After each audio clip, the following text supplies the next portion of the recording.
아멘. 자, 오늘 함께 나눌 말씀은 히브리서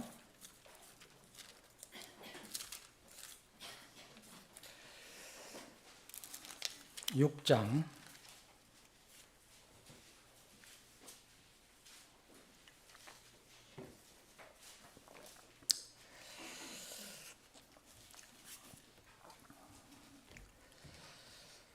1절부터 몇 절 읽겠습니다. 그러므로 그리스도의 교리의 기초 원리들을 떠나 우리가 완전함으로 나아가서 그 기초를 다시 놓지 말지니 곧 죽은 행위들로부터의 회개와 하나님을 향한 믿음과 침례들에 관한 교리와 안수에 관한 것과 죽은 자들의 부활과 영원한 심판에 관한 것이라. 이 지금 말한 것들은 우리가 예수 그리스도를 믿는 교리의 기초 원리라고 해서 몇 가지를 여기서 알려줍니다. 이제 회개, 하나님 향한 믿음, 침례, 안수, 그리고 죽은 자들의 부활, 영원한 심판. 이거는 아주 그리스도를 믿는데 아주 기본이 되는 기초 교리라는 거죠. 기초 원리. 만일 하나님께서 허락하시면 우리가 이것을 하리라. 이는 한 번 빚을 받고 하늘의 은사를 맛보고 성령님께 참여한 자가 되고 하나님의 선한 말씀과 장차 올 세상의 권능들을 맛본 자들의 경우, 만일 그들이 떨어져 나간다면 회개에 이르도록 그들을 다시 새롭게 하는 것은 불가능하며 그들이 자기 자신들에게 하나님의 아들을 새롭게 십자가에 못 박고 그분을 공개적으로 모욕하는 것이기 때문이라. 이는 땅이 그 위에 자주 내리는 비를 흡수하고 그것을 가꾸는 자들에게 적합한 채소를 내놓으면 하나님으로부터 복을 받으나 가시들과 찔레들을 내는 것은 버려지고 저주에 가까이 있어 그것의 마지막은 불살라지는 것이기 때문이라. 그러나 사랑하는 자들아, 우리가 이같이 말할지라도 우리는 너희에게 속한 더 좋은 것들과 구원에 동반되는 것들이 있음을 확신하노라. 이는 하나님께서 불의하지 아니하셔서 너희의 행위와 그분의 이름을 향한 너희가 보여준 사랑의 수고, 곧 너희가 성도들을 섬겨왔으며 또 섬기고 있는 것을 잊지 아니하시기 때문이라. 이 히브리서는 잘 아시는 것처럼 이 성경 이름도 히브리로 되어 있는 것처럼 히브리라는 것은 히브리인들이라는 뜻이에요. 원래 이름이. 그러니까 히브리인들에게 보내는 편지라는 뜻이에요. 히브리서가. 근데 이 히브리인들이 1차 수신자입니다.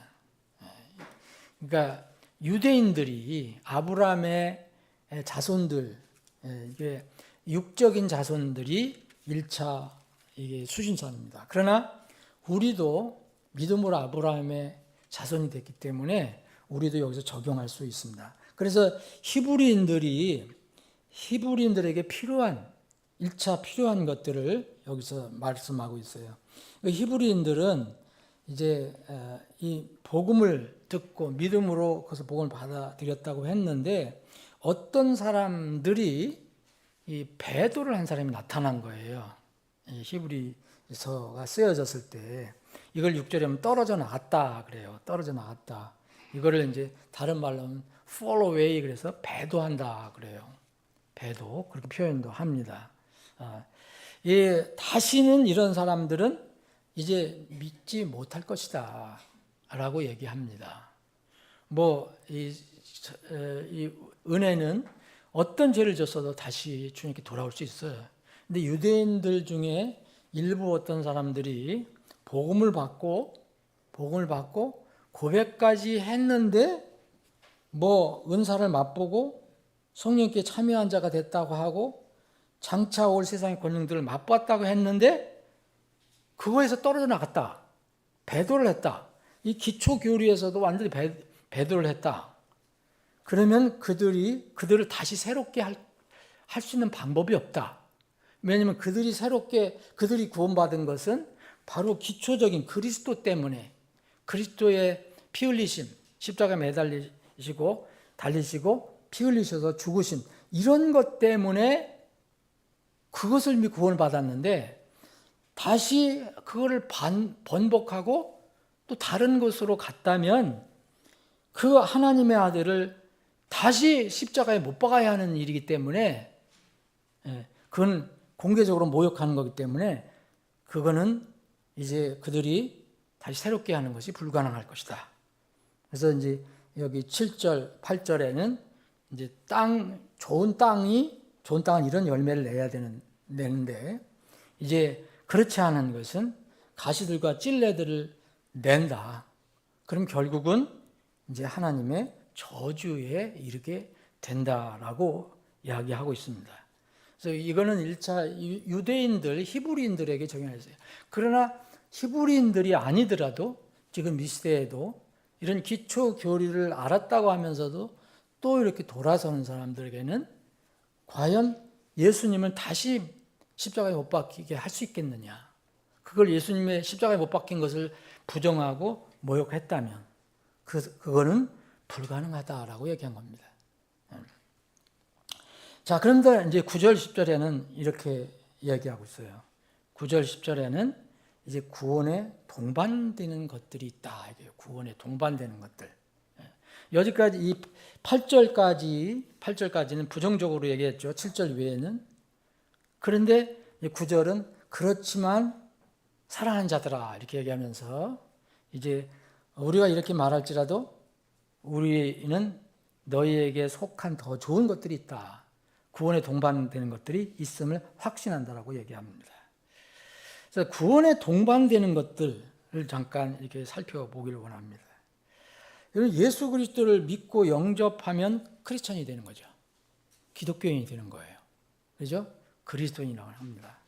믿는 자가 될 수 있고, 여러 가지 성도라고 할 수도 있고. 근데 이것은 하나님의 선물이에요.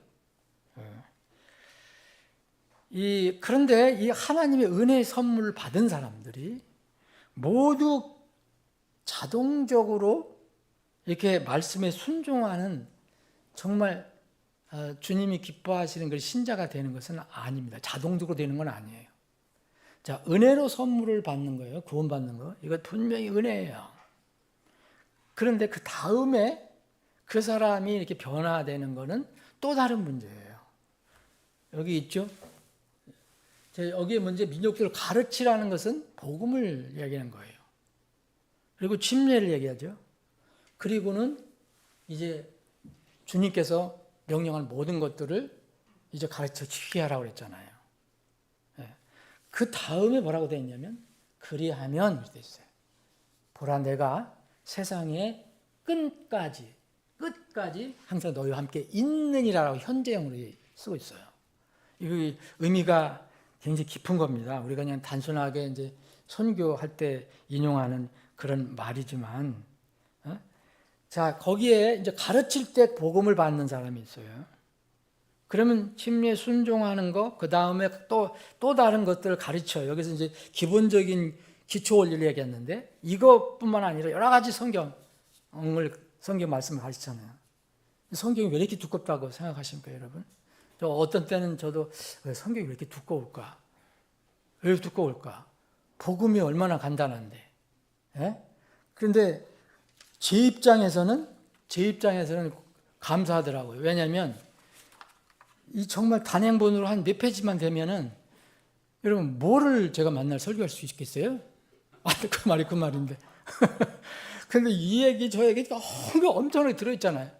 평생을 해도 다 몰라요. 또 잊어버리고. 그래서 성경을 이렇게 아주 방대하게 기록해 주신 이유도 내 편에서 보면 또 그것도 감사하더라고요. 또. 여러분 만약 조금만 기록해 놓고 그걸 맨날 얘기하면 저 양반 또 오늘 또 저 얘기하네, 또 저 얘기하네, 또 그럴 거 아니에요. 근데 그 내용은 비슷해도 이 사람 얘기했다가 저 사람 얘기했다가 여기 얘기했다가 저기 갔다가 그러니까 근데 지루하진 않잖아요. 저는 그렇게 생각을 한 겁니다. 이제 목사로서, 설교자로서. 근데 여러분들은 왜 성경이 이렇게 방대하다고 생각하십니까? 구원을 받는 것은 단순해요. 그런데 잘하는 것은 상당한 기간이 걸립니다. 그리고 거기에는 여러분들의 땀이 필요한 거예요. 땀이. 그래서 너무 은혜를 강조하는, 은혜 좋습니다. 은혜 저도 강조합니다. 구원은 은혜입니다. 근데 그걸로 끝나는 사람들은 정말 불행한 사람들이에요. 그런 교회들도 있고 그걸 강조하는 사람들도 있어요. 근데 그거는 정말 성경을 정말 잘 모르는 거, 오해하는 거예요. 이 성경이 왜 이렇게 방대하게 써놨을까? 기독교인이 된다는 것은 뭐 믿게 된다는 것은, 신자가 된다는 건 쉽잖아요. 어떤 면을 보면 안 믿어서 그렇지 믿기만 하면 되잖아요. 그런데 그 다음에 하나님의 자녀가 돼서 하나님께 순종하면서 사는 것은 또 다른 문제예요. 또 다른 문제. 여러분들도 맨날 스트로크를 하는 거고 고통하는 거고 저도 하는 거고 차이는 있어도 성경에서 가르치는 여러 가지 이것이 있는데 이런 것을 종합해 보면 한마디로 이렇게 얘기하면 여러분들이 이해하기 쉽게끔 얘기하면 그게 무슨 신앙일까? 저는 여러분들이 동의하지 않아도 저는 단호하게 얘기할 수 있어요.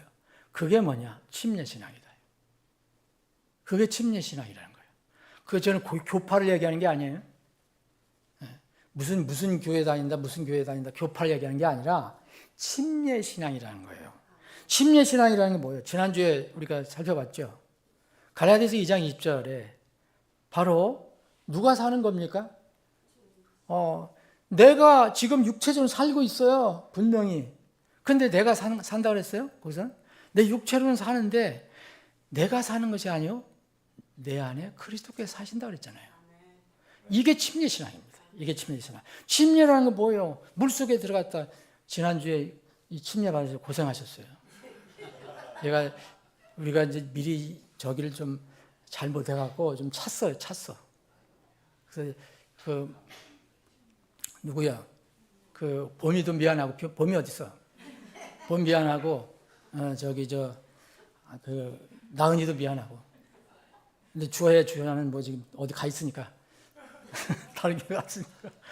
그리고 우리 김종숙 자매님에도 미안하고, 또 어르신들, 애기도 미안하고, 유자 어르신에도 미안하고. 우리가 손으로 만질 때는 좀 괜찮은데 사람 몸이 들어가면 춥잖아요. 그걸 우리가 미리 잘 준비를 해야 돼요. 그러니까 다 배움이에요. 앞으로는 이 사우나 직전까지 만들어놔야 돼요. 아직 들어가면 시원하다 할 때, 뜨거워서 시원하다 할 때. 그래서 지난주에 얼마나 제가 미안한지, 어르신들 저기 하지, 뭐 봄이 울지, 막 마음이. 그래서 하여튼 우리 침례 얘기하다가 이렇게 침례, 여러분 침례였어요. 봤잖아요. 봄이면 안 들어가려고 추우니까 안 들어가고 뻗대기해서 내가 가수 집어넣었어요. 이게 뭐예요? 죽는 겁니다. 옛날 내가 죽는 거요. 여러분 이건 분명히 여러분들이 실천적으로 지금 어떻게 살든 어떻게든지 이것만은 분명히 믿으세요. 갈라디아서 2장 6절.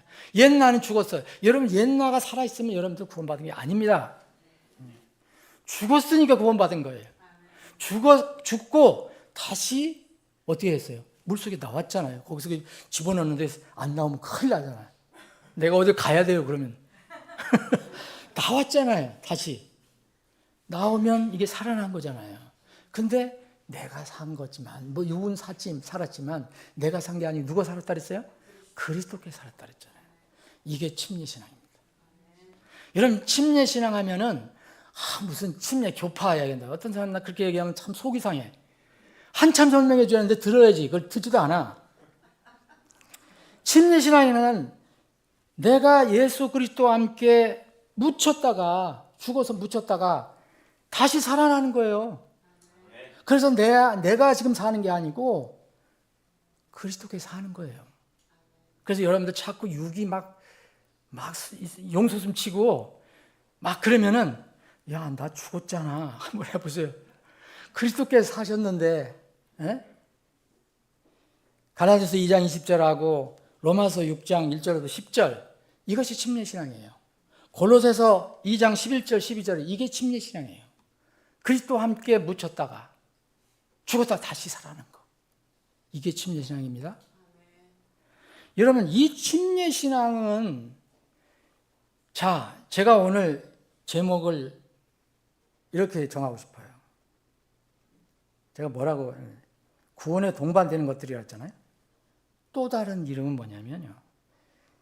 크리스천과 침례신앙은 또 다른 차원이다. 크리스천이 되는 것은요. 하나님 은혜를 받는 거예요. 그냥. 여러분들 믿음이 있으면 그거 하나님께서 주신다고 할 때 그냥 기쁘게 받으면 되는 거예요. 근데 그 다음에는요. 자동적으로 오는 게 아니에요. 물론 하나님의 은혜로 살아요. 우리 안에서. 우리가 하나님의 은혜로 살아요. 하나님 주권 가운데 살아요.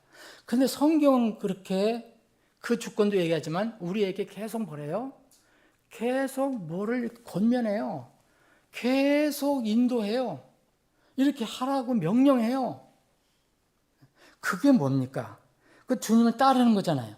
이 따르려고 할 때 내 육신이 옛날에 죽었다는 것을 믿지 않는 사람은 정말 따르기 힘들어요. 뭐냐면 뭐 하려면 자꾸 육신이 그걸 가로막는데요. 그래서 침례신앙을 가는 게 어려운 거예요. 여러분 침례신앙이라면은 다른 말로 하면은 이 베프티스트 영어로 말하면 베프티스트의 믿는 바요. 그게 믿는 바요. 여러분 우리가 아침 성경 공부할 때 베프티스트 성경 특성을 배웠죠.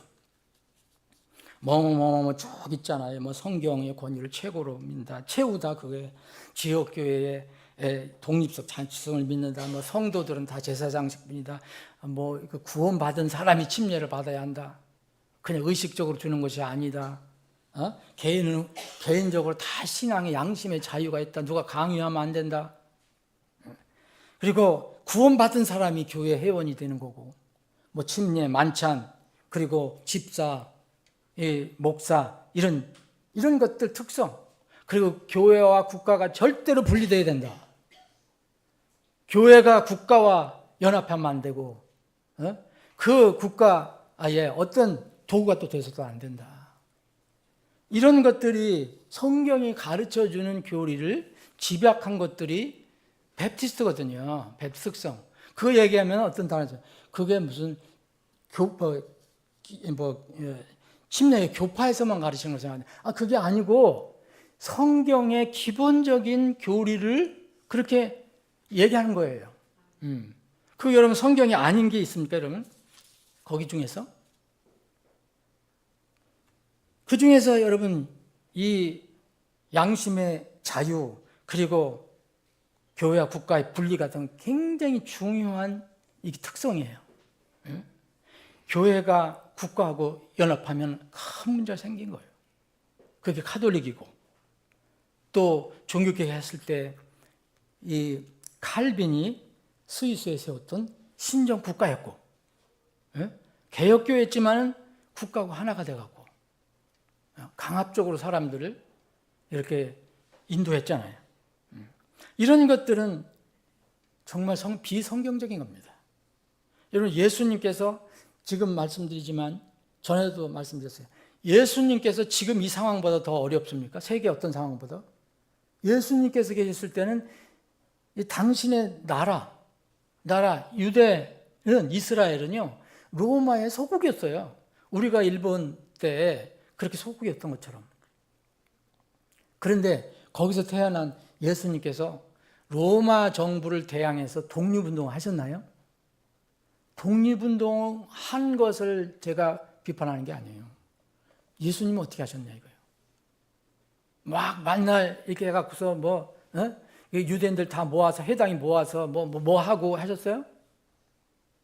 예수님 그렇게 안 하셨어요. 오히려 시적 것을 시적에게 주고 하나님 것을 하나님께 바치라고 얘기하셨어요. 이게 국가와 정부의 국가하고 교회의 분리예요. 국가는 교회를 손대면 안 되고 이 교회는 국가의 짝이 되면 안 된다는 거예요. 국가를 위해서 기도하고 우리가 선한 시민이 되어야 하지만, 그런데 이 유대인들은 어떻게 됐습니까? 이 해당 안에 성전에 전부 이런 세상 것들을 가지고 들어왔어요. 아까 우리가 에스겔서 읽어봤잖아요. 44장. 거기에 어떻게 했어요? 믿지 않는 이교도들을 데리고 들어왔잖아요. 외국인들을. 타국인들을 다 데리고 들어온 거예요. 뭐라 했어요? 신성모독이잖아요. 근데 요새는 눈 하나 깜짝 안 해요. 요새는 교회에 불신자들 다 초청하고 불신 연예인들 다 초청하고 강단 맡기고, 그래도 자기가 믿는 바만 있으면은 다 박수치고 그래요. 이거 무서운 거예요. 하나님께서 이스라엘 백성에 그렇게 하셨는데, 예? 외국인들을 들여왔다고 얼마나 말씀하셨어요? 이런 것들이 바로 이제 우리 특성인데, 이런 것들만 이제 특성이 아닙니다. 저는 이 침례신앙의 가장 핵심은 이거라고 생각해요. 실천적인 것은요, 주님께서 말씀하신 저거예요. 전도선교 지향성이에요. 만약 침례신앙이라고, 침례 베프티스트라고 하고 베프티스트 교회라고 하는데 칼빈의 교리를 믿는다면 그건 더 이상 침례교회가 아니라고 저는 생각해요. 칼빈의 예존을 믿으면 안 하거든요. 예? 진정한 베프티스트의 모습은 우리의 믿음의 아나베프티스트처럼 곳곳에 다니면서 자기의 재산을 투자해서 선교 전도한 사람들이에요. 알프스 산맥을 그렇게 헤매면서 선교, 전도, 지향의 신앙생활, 이것이 이 침례신앙의 꽃입니다. 꽃. 물론 기본적인 건 다 있어야 되고요. 자, 오늘 여기 본문에 보면은 이제 어떤 사람이 배돌에서 떨어져 나갔어요. 그런데 이 히브리서 기자, 이제 바울 사도라고 우리 믿는데요. 9절에 보면 사랑하는 자들아, 우리가 이같이 말할지라도 우리는 너희에게 속한 더 좋은 것들 있다 그랬어요. 너희들에게 속한 더 좋은 것들. 이게 비교해 보면 이 사람들은 불살라진다 그랬죠. 이제 우리는 더 좋은 것들이 있어요. 그죠? 그런 것과 함께 뭐가 있느냐면 구원에 동반되는 것들이 있음을 확신한다 그랬어요. 여러분, 구원을 받는 것이다라고 얘기한 게 아닙니다. 구원에 동반되는 것들이 있다고 얘기했어요. 구원에 동반되는 것들이 있는데 그 동반되는 것들이 있다는 것을 확신하면서 그 이유를 10절에서 얘기하고 있어요. 여러분이 가지고 있는 근본적 성경은 이유를 분명히 밝혀주고 있어요. 어떤 문제에 있어서는. 그냥 슬쩍 넘어가지 않습니다. 자, 왜 우리가 구원에 동반되는 것이 있다는 것을 확신하냐? 그 구원에 동반되는 것이 뭐냐? 이것을 또 해석하는 사람들마다 학점을 조금 다른데, 이 말씀 9절, 10절을 이렇게 연결해서 보세요. 이는 하나님께서 불의하지 아니하셔서 구원에 동반되는 것들이 있다는 것을 확신한다 그랬어요. 구원은 이미 받은 거고 우리들은 그랬잖아요. 예? 이는 하나님께서 불의하지 않으셔서, 불의하지 않다는 거예요. 이 하나님은 정말 공정하시다는 거죠. 예?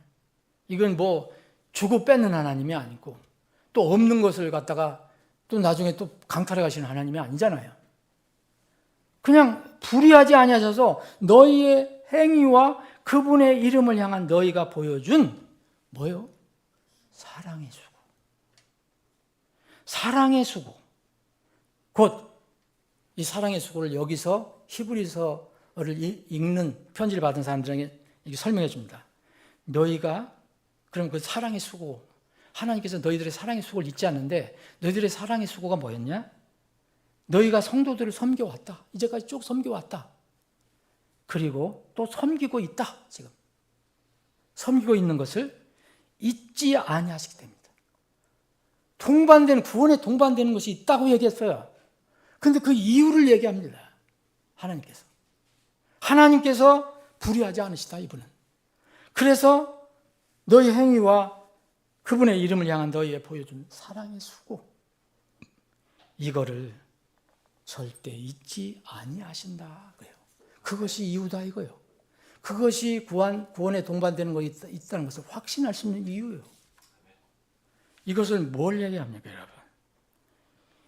여러분, 우리가 구원받고 나서 크리스천이 되고 나서 침례 성도가 또 되는 거잖아요. 침례 순종하고 이렇게 되는 거. 이거는요, 자동으로 되는 게 아니라 우리의 사랑의 수고가 여기서부터 시작이 되는 겁니다. 사랑의 수고는 순종서부터 시작되는 거예요. 순종. 하나님 말씀에 순종하는 겁니다. 영적 싸움을 이때부터 싸우는 거예요. 구원받기 전부터 싸우는 거 아닙니다. 구원받기 전에는 영적 싸움을 싸울 수가 없어요. 구원받은 사람이 싸우는 거예요. 근데 구원받은 사람은 싸우려면 자동적으로 싸워지는 게 아니에요. 여기서 뭐라 했어요? 에베소서 보면 전신갑주를 입으라 얘기했어요. 입어야 됩니다. 하나님께서 공급해 주시겠지만 입어야 돼요. 내가 또 구워야 돼요. 그럼 여기에서 보면은 그 흉갑이라는 게 나오거든요. 흉갑은 가슴을 이렇게 보호해 주는 거예요. 이 가슴, heart, 우리 마음. 마음으로 믿어 의에 이르고 입으로 신하여 구원을 받는다 그랬잖아요. 마음 중요하잖아요. 가슴을 보호하는 흉갑. 그런데 에베소 6장에서는 이걸 의의 흉갑이라고 불렀어요. 여러분, 구원받으면 의의 흉갑을 입게 될 수 있어요. 의인이 됐잖아요. 그 하나님의 의를 흉갑으로 삼아서 이 가슴을 이렇게 우리가 보호하는 거예요. 그래야지 이게 창이 와도 그 흉갑이 막아주는 거예요. 그런데 여러분, 또 필요한 것이 뭐냐면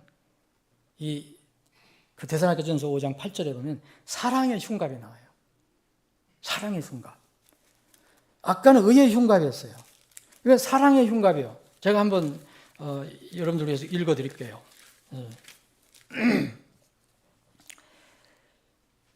자, 이건 뭐냐면요. 분명히 이것도 연결이 되는 거예요. 마지막 때가 온다. 주님께서 이 주의 날이 밤에 도둑같이 임한다. 그걸 너희들이 준비하고 있어야 된다. 근데 어떤 사람은 맨날 평화롭다. 평화와 안전만 얘기한다. 그 사람은 득달같이 어느 날 갑자기 그 사람 찾아올 것이다. 그런 얘기잖아요. 그런데 너희들은 어둠에 있지 않다. 자, 형제들아, 너희는 어둠에 있지 아니 그날이 도둑같이 너희를 덮치지 못하리라. 5절, 너희는 모두 빛의 자녀예요. 너희 낮의 자녀들아. 우리는 밤이나 어둠에 속하지 아니하니라. 그러므로 우리는 다른 사람들처럼 잠자지 말고 오직 깨어 정신을 차리자. 이는 잠자는 자들은 밤에 자고 취하는 자는 밤에 취하기 때문이다. 여러분, 이건 뭡니까? 권면면서 명령이에요. 너희들 잠자지 않을 것이다. 이렇게 얘기하신 게 아니에요. 이건 자동적으로 되는 게 아닙니다. 구원은, 믿음은 자동적으로 되는 거지만, 그러므로 우리는 다른 사람들처럼 잠자지 말고 오직 깨어 정신을 차리자. 이는 잠자는 자들은 밤에 자고 취하는 자들은 밤에 취하기 때문이다. 8절, 그러나 우리는 낮에 속하였으니 정신을 차려 믿음과 사랑의 흉갑을 입고 구원의 소망을 투구로 쓰자. 이는 하나님께서 우리를 진노에 이르도록 정하지 아니하시고 오히려 우리 주 예수 그리스도에 의해 구원을 얻도록 정하셨기 때문입니다. 우리는 구원 얻도록 정해졌어요. 그러면 이제 아까는 의의 흉갑으로 싸우러 나가요. 그러면 여기에서 이 세상에서 정신을 차려서 믿음으로 세상을 살아가려면 사랑의 흉갑이 또 필요하다는 거예요. 사랑의 흉갑. 의의 흉갑이 아닙니다. 이건 사랑의 흉갑입니다. 사랑의 흉갑. 물론 구원의 소망의 투구는 쓰고 있어야죠. 이 사랑의 흉갑은 어떻게 해서 흉갑이 만들어집니까, 이게? 말 그대로 사랑의 흉갑이에요. 하나님의 사랑의 흉갑도 될 수 있지만 이거는 우리에게 하라고 하신 거잖아요. 오늘 본문 다시 들어가 봅니다. 다시 10절에 보면 뭐예요? 너희들이 이제까지 한 사랑의 수고라 했어요. 이 히브리인들 이 편지를 받은 사람은 사랑의 흉갑을 차고 일을 한 거예요. 사랑의 수고. 예? 하나님께서 이것을 잊어버리시지 않는다 얘기해요. 사랑의 수고. 또 하나의 사랑의 수고가 나와요. 데살로니가 교회 1장 데살로니가 전서 1장 4절에 보면 이 가난하고 힘들고 핍박받고 있던 데살로니가 교회 성도들에게 이 사랑의 수고를 써요. 다른 데는 이 사랑의 수고라는 용어를 안 써요. 다른 데 사랑의 수고가 없었겠어요? 그런데 데살로니가전서 1장 4절에 1장 3절 보면 하나님 곧 우리 아버지의 눈앞에서 우리 주 예수 그리스도 안에 있는 너희 믿음의 행위와 사랑의 수고 그리고 소망의 인내를 끊임없이 기억하며 오늘 이 사랑의 수고 이것을 주님께서는 절대 잊지 않으신다고 얘기하셨어요. 만약 잊으시면 그분은 불의하신 분이에요. 근데 그분은 불의하신 분이 아니라고 그랬어요. 말씀을 이게 정리하겠습니다. 여러분, 우리가 주님의 명령을 순종하면서 이 세상을 그리스도인으로서 이제 침례 성도로서 살아가려면은 이 사랑의 수고는 이제 우리의 기쁨의 도구가 되어야 돼요. 억지로 하는 것은 아니고요. 이 하나님의 명령, 주님의 명령은요, 절대 사랑의 수고가 없으면 이루어지지가 않아요. 자동적으로 이룰 것 같습니까? 여러분 지금 이거? 여러분 우리가 선교사를 파송하고 보내고 그러잖아요. 근데 우리가 거길 가지 못하지만 우리가 보내잖아요. 지원을 하잖아요. 기도로 지원하고 물질로 조그만 물질이면 물질로 지원하잖아요. 그래서 그분들이 힘을 내서 하는 거예요. 물론 다른 어떤 도움도 받겠지만 자동적으로 이루어지는 게 아니에요. 우리가 그 사랑의 수고를 하고 있는 거예요, 지금. 그 여러분들 주위에 있는 사람들은 어떻게 합니까? 여러분들 기도 먼저 중요해요. 정말 기도 중요해요. 근데 여러분들 사랑하는 사람들을 위해서 기도하지 않고 할 수가 없어요. 기도 중요합니다. 그 다음에 여러분 사랑의 수고가 없으면 이루어지지 않아요. 여러분 그건 감나무 밑에서 입 벌리고 감이 잘 익은 홍시가 딱 떨어져서 내 입에 쏙 들어가는 거와 똑같은 거예요. 하나님께서 왜 이런 말씀을 많이 하셨는가 생각해 보세요. 사랑의 수고를 잊지 않겠다. 결코 잊지 않겠다. 여러분들이 수고하지 않으면, 여러분이 사랑의 수고를 하지 않으면 사람들이 살아나지 못합니다. 우리가 사랑의 수고를 한다고 해서 그들이 100% 살아나는 건 아니지만 그 가능성도 없어요. 하늘에서 무슨 번개가 쳤다고 해서 구원받는 사람이 있습니까? 우리가 수고를 해야 돼요. 여러분 제가 최근에 이제 몇 분들 이렇게 상담하고 그렇게 했는데 상담하는 사람이 그분들에게 복음을 전해서 구원받은 게 아니에요. 누구든지 상담하면 돼요. 그런데 그렇게 복음을 받을 수 있을 때까지 그 마음이 가라앉으려면 기도가 필요하죠. 그리고 하나님께서 그 환경을 어떻게든지 우리가 모르는 것도 다 움직여 주셔야 되고 마음도 움직여 주셔야 돼요. 그 주위에 있는 사람들이 얼마나 수고를 많이 해요. 내가 알아요. 저는 어떤 수고를 해도 그 결과가 그대로 안 나타나는 경우도 있지만 최근에 제가 한 걸 그 절실히 느꼈어요. 사랑의 수고를 하지 않으면 우리가 이 선교를 못하겠구나. 전도를 못하겠구나. 뭐 하늘에서 갑자기 뭐가 떨어지는 것도 아니고. 어떤 개인적으로 제가 이름을 들어서 이제 죄송하지만 이해를 하십시오. 김광인 자매 모친이 얼마 전에 구원 받으셨어요. 제가 보기엔 강팍한 분이요. 제가 여러분 만났어요. 여러분.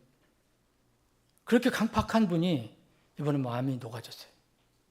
근데 누구 때문에 녹아져요? 하나님 말씀 때문에 구원받았죠. 근데 그동안에 수많은 기도가 있었고 그 자녀들이 그 가보니까 엄청난 수고를 한 거예요. 그 어머니를 위해서. 말씀도 가도 저거다 드리고 뭐 기도하고 뭐 이것도 하고 저것도 하고 뭐 가진 것을 다 했어요. 그 사랑의 수고의 열매입니다. 사랑의 수고하지만 안 됩니다. 어저께는 우리 이정화 자매님 계신가요? 이정화 자매님 계세요? 가셨어요? 이정화 자매님 아버지도 아주 제가 보기에는 이분도 제가 아는 분이에요. 이게 보통 강박한 분이 아니에요. 근데 어제죠? 언제요? 그저께? 그저께 어떻게 본인이 여기 우리 교회를 찾아오셔요? 찾아오셨어요. 이정아 자매님, 이성애 자매님, 사위, 저희 송궁이 형제님 다 출동해서 모시고 왔어요. 근데 1시간 좀 넘게 설명했더니 그렇게 강파 같던 분이 이해 안 되시는 거 있어요? 제가 말씀드린 것 중에서? 없대요. 다 이해된대요. 네? 그래서 구원의 영접 기도를 했습니다. 아멘 했어요. 여러분 그 자녀들이 심지어는 사위까지 동원돼 갖고 얼마나 기도하고 얼마나 애썼겠어요. 이거 수고 안 하면 여러분 언젠가 누굴 통해서 구원 받겠지. 여러분 언제 그 어르신이 구원 받습니까? 사랑의 수고를 해야 합니다. 이거는 우리에게 기쁜 일이에요. 기쁜 일. 그리고 하나님께서 나중에 이런 상급으로, 보상으로 우리를 이제 갚아주실 거잖아요. 아버지 하나님, 오늘 저희들에게 복된 이 시간을 허락해 주셔서 구원의 기쁨과 감격과 감사로 주님 찬양하고 경배할 수 있도록 인도해 주셔서 감사합니다. 이 시간 이제 저희들이 주님께서 명령하신 대로 교회의 규례를 정하신 만찬을 합니다. 주님, 주님의 만찬 이 참여하는 모든 우리 사랑하는 지체들을 기억해 주셔서 이 만찬을 왜 하라고 하셨는지 이 만찬을 통해서 다시 한번 주님의 사랑, 놀라우신 은혜를 그리고 앞으로 우리에게 나타날 그 놀라운 날들을 기억하고 상기하는 시간이 되게 해 주시옵소서. 거룩하신 예수님의 이름으로 기도합니다. 아멘. 자, 두 분 모시겠습니다. 집사님 두 분 오시든지.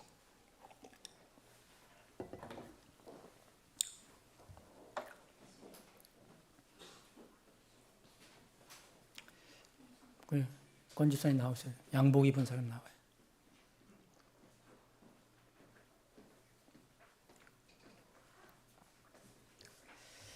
자, 먼저 이제 주님께서 우리를 위해서 십자가에서 아낌없이 이렇게 바쳐주신 주님의 몸을 기념하고 상징하는 이제 빵을 먼저 분배해 드리겠습니다.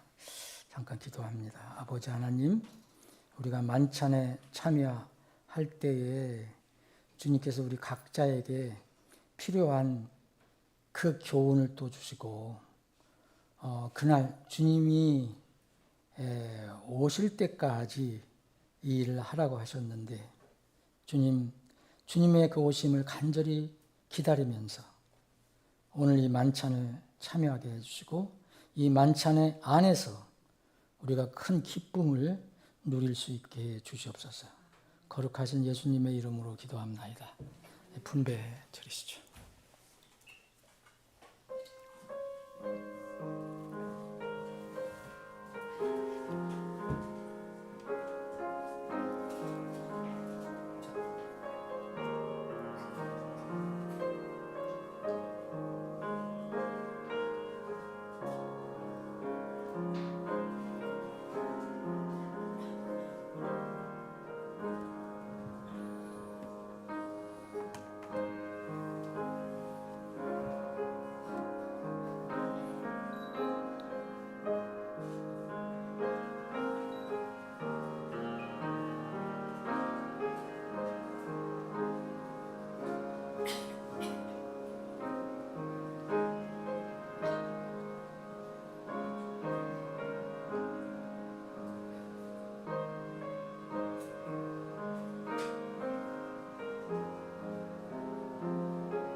주 예수님께서 배반 당하신 바로 그 밤에 빵을 취하사 감사를 드리신 후에 그분께서 그것을 떼시고 이르시되 받아서 먹으라.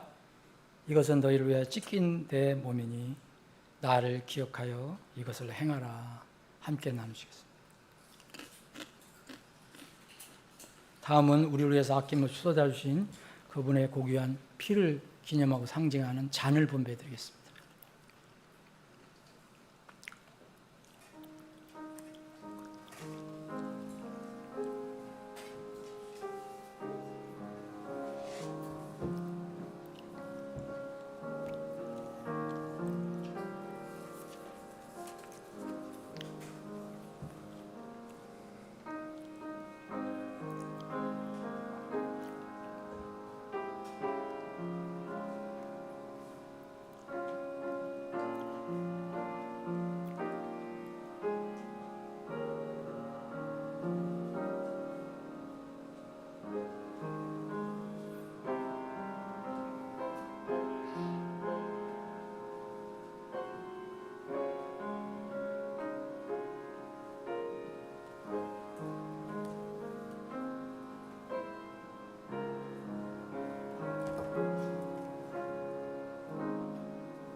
이와 같은 방식으로 잔을 집으시고 이르시되 이 잔은 내 피로 세운 새 상속 언약이니 너희가 그것을 마실 때마다 나를 기억하여 이것을 행하라.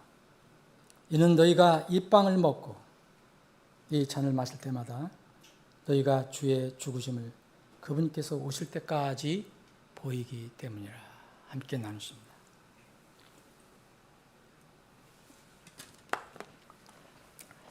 예, 오늘 만찬으로 이제 모든 걸 마치겠습니다. 이제 오늘 전도지 지난번에 못했던 전도지 배포하는데 여러분들이 각자 하실 수 있는 범위 내에서 전도지 가지고 주위에서 하시면 됩니다. 제가 잠깐 기도합니다. 아버지 하나님, 이렇게 주일 모임을 모두 마칩니다. 주님, 우리가 하나님의 집에서 구원받은 가족들이 백성들이 함께 모여 동일한 주님을 찬양하고 경배하는 것이 얼마나 기쁘고 즐거운 일인지요. 이 일이 우리에게 참으로 큰 복인데 이 복을 모르고 지내는 안타까운 그런 일들이 우리에게 없도록 도와주시고 주님이 다시 오실 때까지 이 땅에서 주님 찬양하고 경배하는 삶을 살게 해주옵소서. 주님, 우리 주위에는 또 참으로 안타까운 혼들이 많이 있습니다.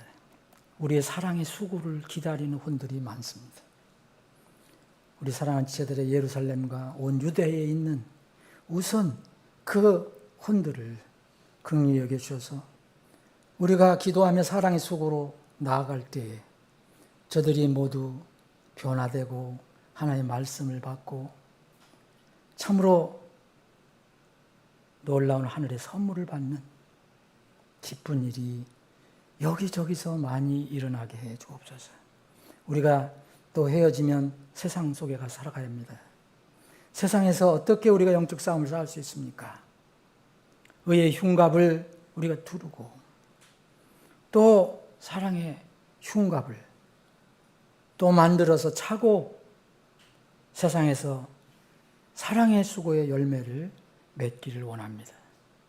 우리 지체들의 가정 속에서 이 직장 속에서 이 열매가 풍성히 맺어질 수 있도록 인도해 주시옵소서. 다시 우리가 하나님 주에서 만날 때까지 주님 각자 우리 사랑하는 지체들과 함께 해 주실 것을 믿고 감사드리며 거룩하신 예수님의 이름으로 기도합니다. 아멘.